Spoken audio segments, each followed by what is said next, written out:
अगर आपको रोज़ाना नई नई कहानियाँ देखनी है तो हमारे चैनल को लाइक और सब्सक्राइब कर लें और बेल आइकन को दबाना ना भूलें।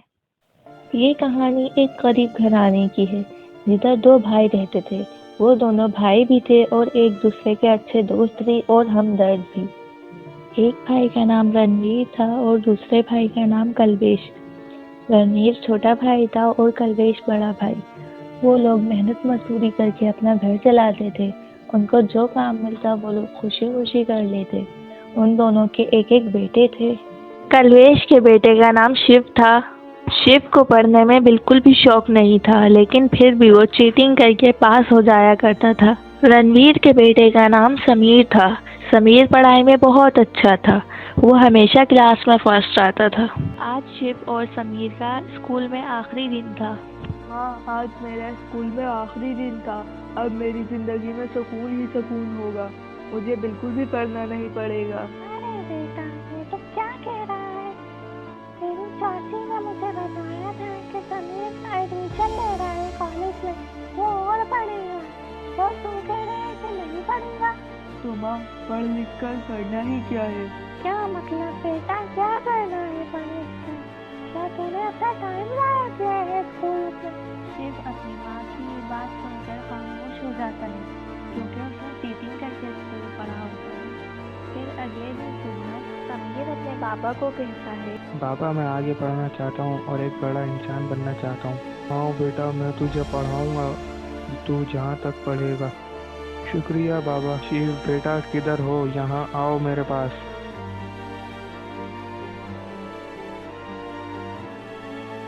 जी बाबा।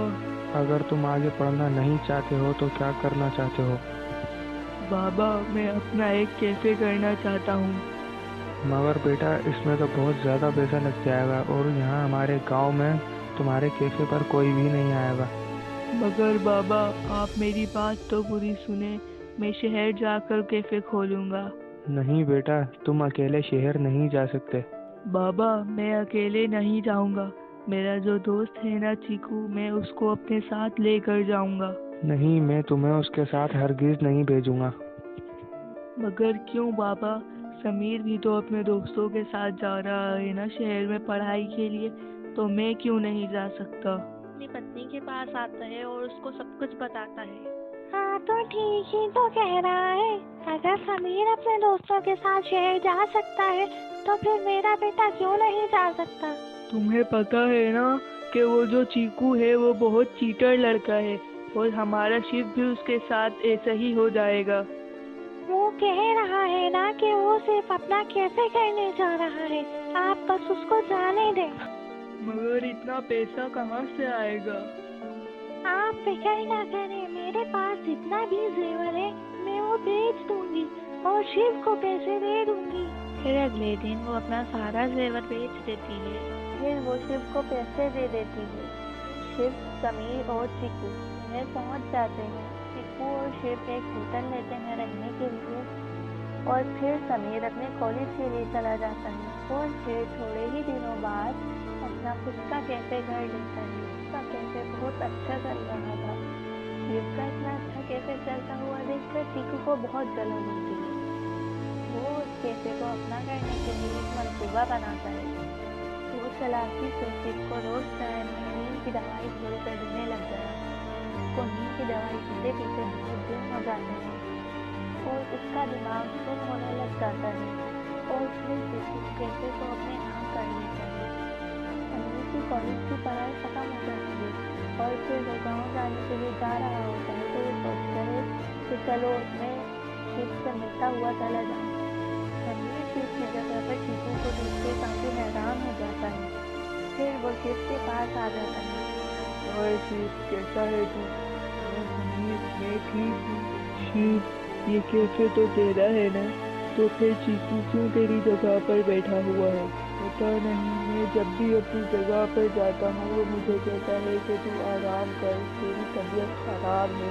क्यों, क्या हुआ तुझे? चल, मैं तुझे हॉस्पिटल लेकर चलता हूँ। फिर समीर शिव को हॉस्पिटल लेकर जाता है। डॉक्टर समीर को सब कुछ बताता है। समीर समझ जाता है कि चिकू ने सिर्फ और सिर्फ कैफे को हासिल करने की वजह से ये सब कुछ किया।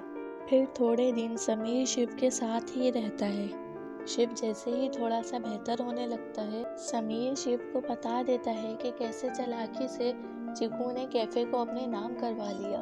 शिव ये सुनकर बहुत गुस्से में आ जाता है और वो चीकू से कहता है कि तू मेरे कैफे से निकल जा। फिर चीकू उन लोगों से कहता है कि मैं नहीं, तुम लोग जाओ यहाँ से।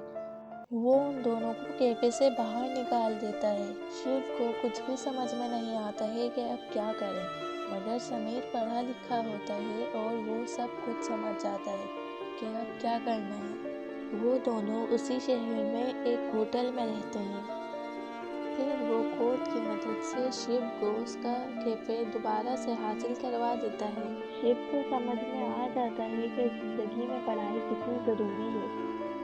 फिर वो दोनों मिलकर खुशी खुशी कैफे चलाने लग जाते हैं।